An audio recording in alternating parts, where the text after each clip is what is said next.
Media ద్వారా correct media ద్వారా demand చేసాం.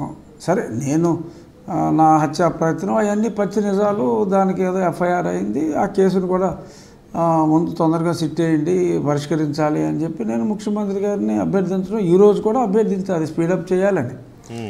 కేసే కానీ ఒక శాసనసభలో leader of the opposition he need not be opposition, he need not have the status of opposition leader, but ఏకైక ప్రతిపక్షానికి ఆ శాసనసభాపక్ష నాయకుడిగా ఎవరొకళ్ళు మాట్లాడే వాళ్ళు ఉండాలి కదా. జగన్మోహన్ రెడ్డి గారు రాకపోతే ఎవరో రారు.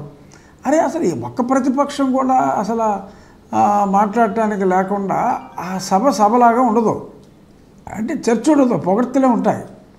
సో నేను ఏదైతే మీడియాలో అన్నానో, అనుకోకుండా కామినేని శ్రీనివాస్ గారి పక్కన సీటు ఖాళీగా ఉంటాం, బహుశా సుజనా చౌదరి గారి కోసం ఎవరి కోసం ఆయన ఖాళీగా పెట్టి కూర్చున్నట్టున్నాడు, నేను వెళ్ళి కూర్చున్నా.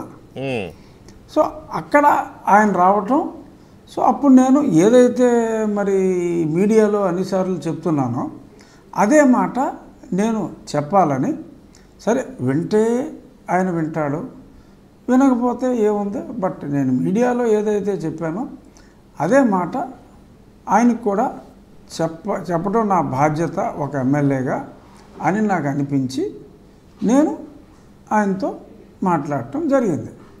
నేను చెప్పింది ఒకటే, ఏం మాట్లాడారు అంటే అది తర్వాత మాట్లాడదాం, ఏం మాట్లాడారని తర్వాత మాట్లాడదాం. అసలు జగన్మోహన్ రెడ్డిని మీరు ఆ పేరు తలిస్తేనే మీకు కళ్ళు ఎర్రబడతాయి, లేకపోతే ఒళ్ళంతా పొగలు వచ్చేస్తాయి, ఎంత చూసాం కదా. ఎందుకంటే మిమ్మల్ని ఆ రకంగా హింసించారు కాబట్టి. No doubt yeah. అలాంటిది అసలు ఆయనని మాట్లాడాలని ఎదురుపడాలని మీకు ఎలా అనిపించింది అసలు? ఫస్ట్ అది ఏం మాట్లాడారు, తర్వాత నేను నా మీద అదేనండి, నా మీద హింసాకాండ చేయించిన జగన్మోహన్ రెడ్డిగా ఆ నిమిషంలో నేను చూడాల. అతను what ever said and done, he is the leader of the single opposition party. శాసనసభలో అసలు ప్రతిపక్షం లేని శాసనసభ చాలా ఎబ్బెట్టుగా ఉంటుందని నేను ఏదైతే చెప్పానో ఆ మాటే నాకు ఈ రాగద్వేషాలకు అతీతంగా చెప్పాలి అనిపించింది. This is all together a different track. అక్కడ నేను ఒక ప్రస్తుత శాసనసభ్యుడిగా ఒక